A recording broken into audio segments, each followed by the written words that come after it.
Welcome back. Well, several important developments in the gas industry underway. First, the price of gas being sold in Europe has gone up by around 50% since Russia invaded Ukraine. Russia's a huge supplier of gas to Europe.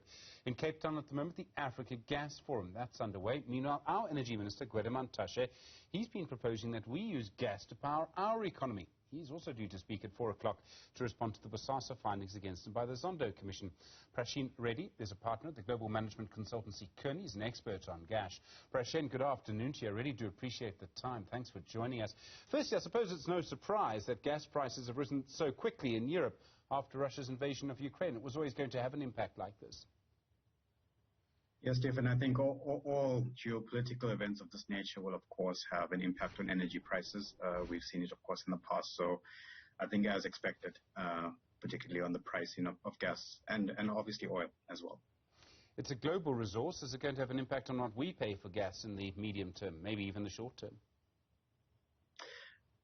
Certainly. I think it's a commodity traded on the market. So it's obviously the prices will impact us locally. But I think as we've been discussing at the Africa Gas Forum, it is about energy security for the continent and how do we utilize the continent's resources to serve its needs. And that will, of course, have an impact on how reliant we are on the exporting or importing of natural resources like oil and gas from other parts of the world. So really development of our own resources as well as a priority for the continent will be important, as well as for South Africa. So we know that we have some gas resources. We didn't know this 10 years ago. We know it now. We know that there's gas. We understand sort of off the coast of Mozambique, perhaps under the Karoo. Do we know how much gas we actually have, whether we will be able to utilize it effectively? Well, estimations are quite high. I mean, the Karoo in itself has in excess of about, I guess, 300 plus TCF estimations of gas.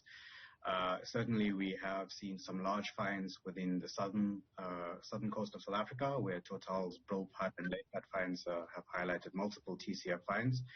And we have some of the biggest finds, of course, like you mentioned, in Mozambique. Recently as well, Namibia also announcing some new oil and gas finds across their coast. So certainly, I think that here we have the gas reserves, probably more than we can consume at this stage in terms of the geography and the region.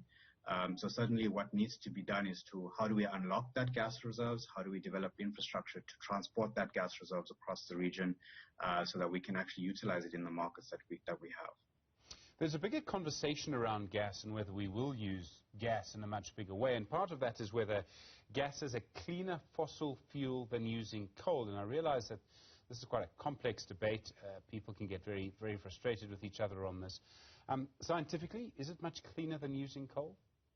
Yeah, sure. It's definitely less carbon intensive as compared to coal and oil. So it is what we would call in the industry as the transitionary fuel towards this more renewable future we see, more green future. Moving away from oil and coal will obviously help us, gas will help us bridge that divide. We know we could repurpose our coal power station fleet as well towards gas. But it's all about having a balance as well to ensure that you have diversity in mix. Renewables, as you know, cannot support base load adequately. So, when the sun doesn't shine or the wind doesn't blow, you're not going to be generating electricity. So you would need sufficient storage of electricity to sort of substitute for that. But that's why we need a diverse energy mix so that we can balance the load across the nighttime when the wind doesn't blow, etc., across our energy demands. Prashaen, my WhatsApp's about to start beeping with a group of people from various organizations who are going to argue with you over baseload. But let's put that argument to one side for a moment. I know that it can get very complicated. Most of our power stations, our important power stations, are built where coal is found. So that's why they're in Mpumalanga. I know that, as you say, you can convert them to use gas. And that certainly seems to me to be an obvious thing to do. But they're not where the gas is. How difficult would it be to get the gas from the Karoo, to get it out, to treat it however it needs to be treated, or treat it whatever needs to be done to it, and then actually get it to where the power stations actually are? I think something to recognize is that Mpumalanga is, of course, also home to some of our gas pipeline infrastructure, which brings gas in from Mozambique. So there are existing gas pipelines that run through Mpumalanga that could, of course, support the development of future gas power stations or current power stations that may need to use gas in the future. I think there's also been developments, of course, in Mpumalanga around the renewable space. So both renewables, gas, and coal could be in the mixture in Mpumalanga in the near future. But certainly there is infrastructure there already to bring in gas into the province that comes from Mozambique at this stage. Of course, further development of that infrastructure would mean we'll have access to more points of gas if we do develop it and extend the pipelines to areas where gas does occur. That requires, of course, investment and infrastructure development to allow that to happen. But certainly the infrastructure is there in Mpumalanga to actually transport gas. We know that coal is, I think, still Eskom's biggest cost. It's the primary energy cost, as they call it in their calculations. Eskom's prices, I don't need to remind anyone, are going up by nearly 10%. How expensive would it be to use gas instead of coal? Would it be less expensive, more expensive, about the same? Of course, this will depend on how and where we source gas and gas pricing. So I think it's probably coal is the cheapest access of the hydrocarbons that we do have. We have it in abundance and we have a lot of it. So of course it makes sense, for us to produce power from coal. But there's of course environmental concerns that come with that, and for us to understand how do we balance the environmental impact of coal versus gas. So I think at this stage, of course, with the abundance of coal we have, it can be cheaper to produce electricity from coal as a primary feedstock. But of course, when we put in the infrastructure and are able to draw on gas, I think you start to find that the economics can work in your favor, particularly with regards to carbon tax and carbon emissions that are coming into the fray. And what we will see is that those that use power that is generated from coal will be subject to taxation for the products they produce, whether they export it into Europe and other parts of the world where they'll get taxed on, having used power from coal sources. So it's that has quite far-reaching implications, carbon tax, on many manufacturers who may use power from coal. So then you want to diversify that mix away as well. Okay, and I mean, you talk about the economics of what other countries do, how that would have an impact on us. I mean, it may mean, for example, that Europe wouldn't buy our cars because they've been produced by electricity created by coal. But I understand that certain people in Europe are now considering treating gas not quite as a renewable energy, but as a fossil fuel which banks would be allowed to finance. The idea is that many banks, almost all banks, won't finance any power stations that use coal. So does that change the economics? How significant is that? If then international finance institutions will finance gas power stations, but not coal power stations, is that a game changer for us, even though it's not a decision we're making? For sure. I think the funding landscape is definitely a game changer for how energy progresses. Because as you know, without funding, these large infrastructure projects are difficult to get off the ground.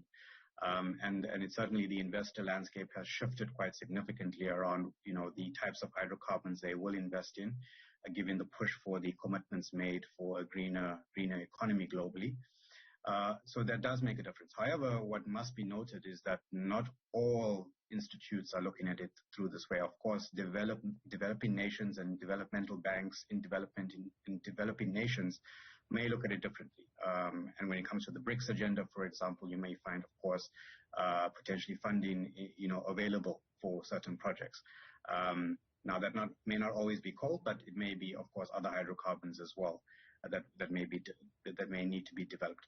Also, in the gas space, I think you're finding a lot of interest from the international energy companies who are starting to look at their portfolios and move away from oil. For example, they're willing to fund and put equity into many of these projects for gas, which I think is attracting some funding.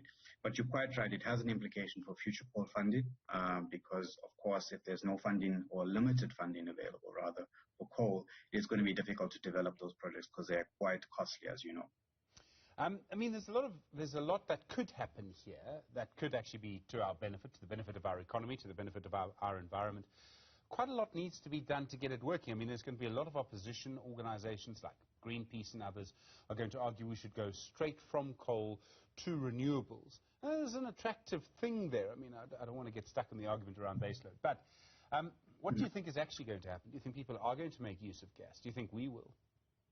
And I think what has to be considered is how do you replace the chemicals value chain, the petroleum value chain with renewables? It's a very important question because I think what people assume is that we just need to replace solar and wind in our energy mix, and that will now, of course, these renewables will be all we need.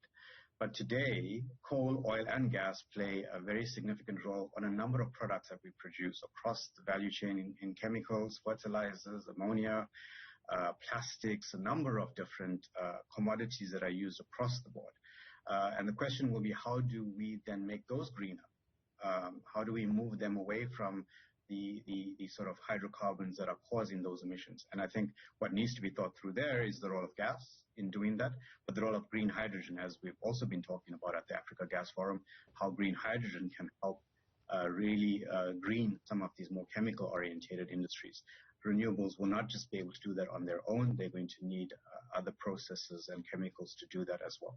Prashaen Reddy, thanks so much. Really do appreciate it. A fascinating conversation. Very interesting to see what will happen. He's at the global management consultancy Kearney, as you can hear, an expert on the issue of energy and gas.